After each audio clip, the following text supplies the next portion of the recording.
ওষুধ খেয়ে বাবা আমার সাথে আজ সারারাত খেলেছে। বাবা এমনভাবে খেলতে পারে আমি তা ভাবতেও পারিনি। বন্ধুরা, আমার এই গল্পটি শুনতে চাইলে কানে হেডফোন লাগিয়ে নিন। কোনো এক ছোট গ্রাম, গ্রামটির নাম শরীয়তপুর। সেখানে বাস করত এক দুঃখী মা রেনু ও মেয়ে মিতালি আর সৎ বাবা রহিম। তার বয়স যখন ১ বছর তখন তার জন্মদাতা বাবা মারা যায়। তারপর মিতালি মা হয়ে পড়ে নিঃসঙ্গতায়।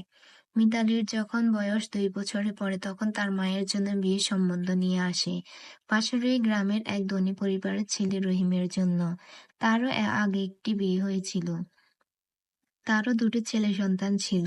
এই দুটি ছেলেকে রেখে তাদের মা চলে যায়। রেনুর নিঃসঙ্গতায় তার পরিবার তাকে বিয়ে দিতে রাজি হয়ে যায় রহিমের সাথে। রহিম মিতালিকে নিতে রাজি থাকে, তাই রেনুও সম্মতি দেয় বিয়েতে। তারপর তাদের বিয়ে হয়, কিন্তু তাতেও রেনুর সুখ ফিরে আসে না। রেনুর স্বামী রহিম ছিল নেশাখোর এবং সে মেয়েদের দিকে কুনজরে তাকাতো। আর তা নিয়ে চিন্তা করতে করতে রেনু অসুস্থ হয়ে যায়।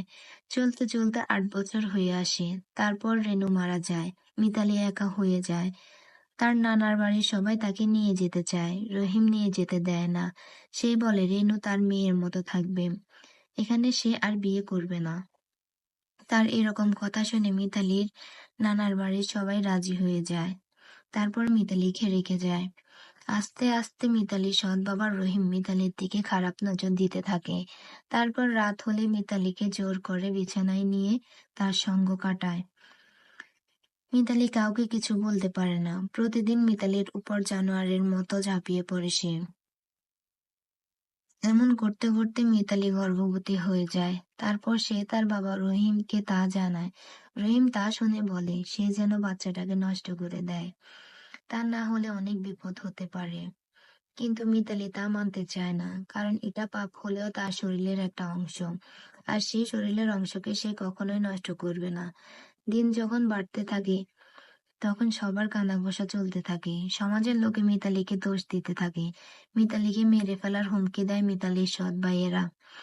মিতালিকে মারধর করে। তারপর মিতালি একদিন রাতে পালিয়ে যায় তার গর্ভের সন্তান নিয়ে কোনো এক ছোট্ট শহরে। সেখানে গিয়ে মিতালি বাসায় কাজ করে খায় এবং তার সন্তানটিকে জন্ম দেয়। এই নিষিদ্ধ বাচ্চা থেকে এমনভাবে গড়ে তোলে যে সমাজ চোখ রাঙানি না পড়ে। এই সমাজ মিতালিকে থামিয়ে রাখতে পারেনি এবং তার বাচ্চাকে মাটি চাপা দিতে পারেনি। মিতালির সাহসিকতা দেখে আমরা মুগ্ধ। মিতালির মতো এই সমাজে হাজারো মেয়ে রয়েছে যারা নিজের আপন জনের কাছেই দর্শিত হয়, যা কাউকে ভয়ে লজ্জায় বলতে পারে না।